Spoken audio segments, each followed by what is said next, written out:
So somewhat tangentially related to this, and that you had mentioned earlier, this, if you want to call it a cultured war, which is a tired term. I hate the term cultural war. I know what you mean, though. Yes. Specifically, a war on words, something that I have seen in the past decade, probably specifically, referring to a parasite in me, products of conception, pregnancy tissue. It's a hijacker. There's an alien in me. You have a medical condition. Yes. Could you speak to that a little bit? Yes, I mean, I mentioned earlier that, because I'm a writer, I'm very interested in the way we use and misuse language.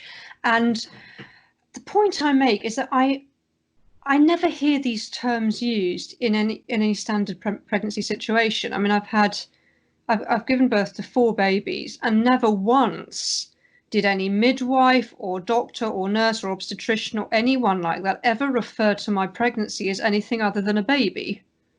And they weren't being political. They were just calling it what it is. And this is perfectly straightforward. None of these other expressions make any sense at all.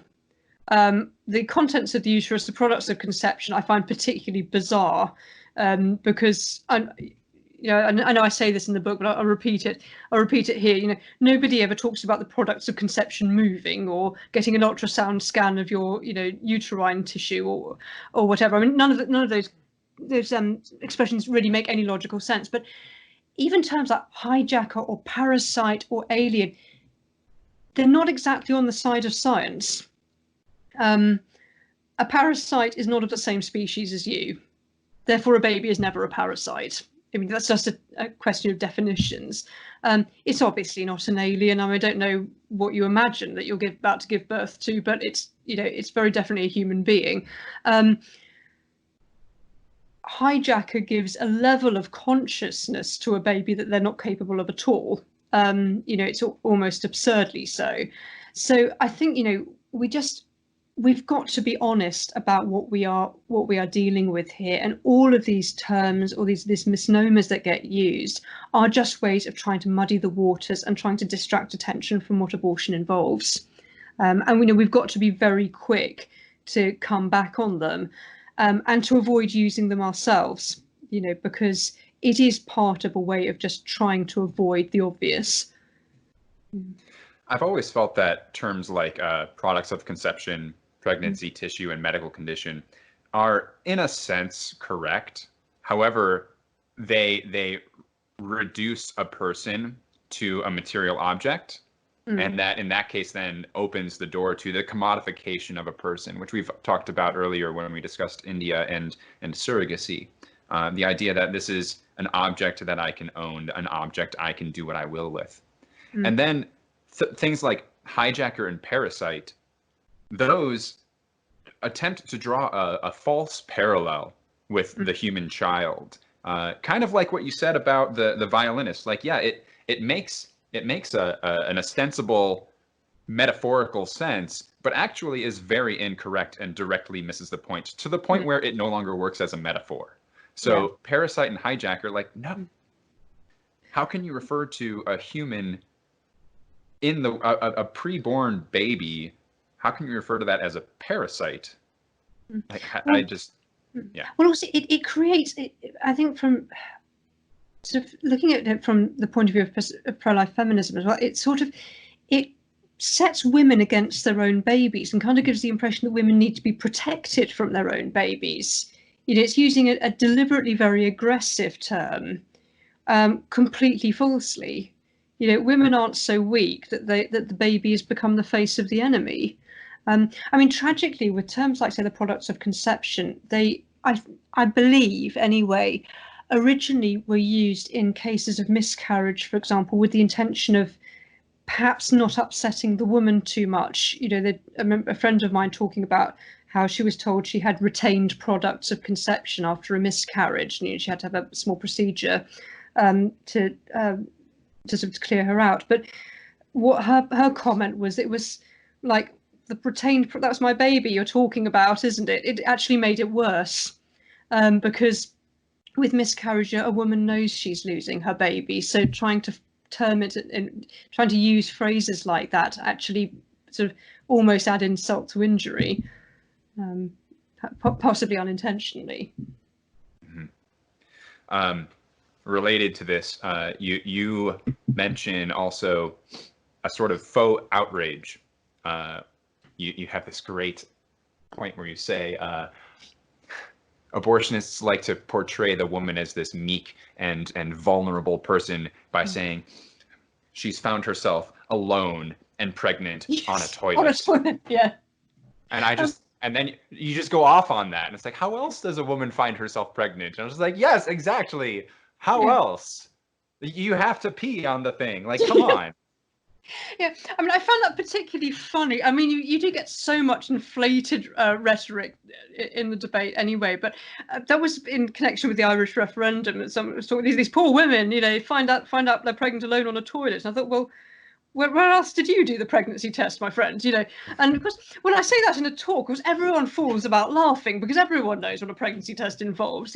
I think sometimes it just shows the level to which we're desperate to turn women into victims, that we have to make the act of discovering 2 little pink lines on a pregnancy test some kind of horrendous ordeal. I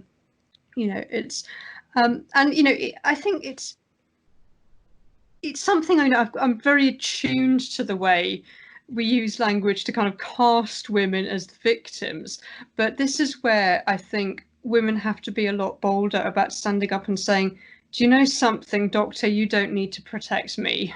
Thanks very much, but you are not my saviour, and I can probably cope quite nicely without you interfering. I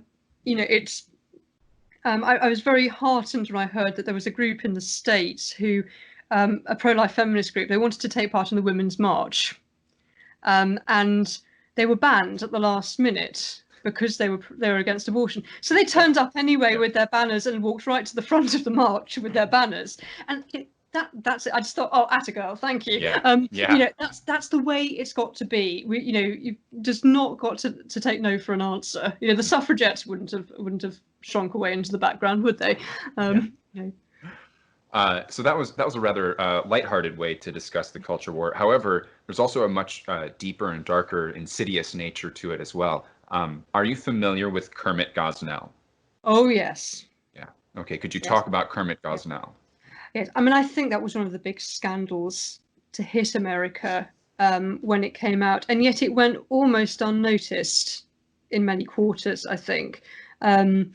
Certainly in pro-life circles, everybody knows Kermit Gosnell's name, but he was probably the biggest case of medical mass murder in American history. His Over name, 1,000, I think. Yeah. It was huge, and and the way it was done, the way he stabbed newborn babies through the back of the neck with scissors and laughed and joked. There was something incredibly macabre about the way he operated for 17 years. He was killing babies and abusing and endangering women for 17 years under the noses of the National Abortion Federation and the Department of Health of Pennsylvania. So, his name ought to be as infamous as Jack the Ripper. He ought to be the name everybody knows. And yet there was this deliberate attempt at not reporting the trial when it happened, because there was this fear it would taint people's pure views of abortion. Now, in some ways, abortion advocates had reason to be worried, because, in fact, I reviewed the book that was written about the Gosnell case, and in fact, at least one of the detectives who was involved in that case changed his opinion on abortion as a result of being involved in it. Yeah, because he was faced with the full horror of abortion for the first time. Yeah. At its most, the piles of dead bodies, and and also the weirdness of having to. One of the terrible things the detectives had to do is they had to cut open the heads of the dead babies they found, because if they had their brains intact, it meant that they were killed outside the womb. If they didn't, it meant they were killed in abortion, because of the way partial birth abortion works. It involves the removal of the sucking out of the brain. And of course, when you're faced with something as macabre as that, and you're realizing that So if the brain's intact, it's murder. If it's not intact, it's not murder. You know, Yeah. the weird arbitrary nature of the way the law works, I think, really got to some of those who were working in that field. So, you know, it was very shocking, but America needed to be shocked. You know, this was happening, you know, in a country where abortion is legal and certainly widely accepted in certain circles, and yet this man was able to do what he did.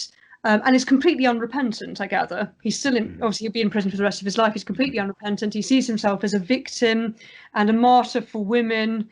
And it's something I really notice, that when abortion facilities do occasionally get raided, and you do get someone like Gosnell on trial. I mean, that's the worst case I've come across, but they do happen from time to time.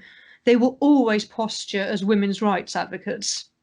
You know, they'll have killed a woman or maimed a woman, and they're still posturing, and they're still being given that oxygen of publicity by the abortion industry. They're not being condemned. If we really cared about women's health, you know, everyone would have heard about Kermit Gosnell. Women's groups would have been falling over each other to condemn him, and yet nobody said a word. You know, for me, that was the most damning part of that trial, was the complete silence of those who had real reason to be outraged.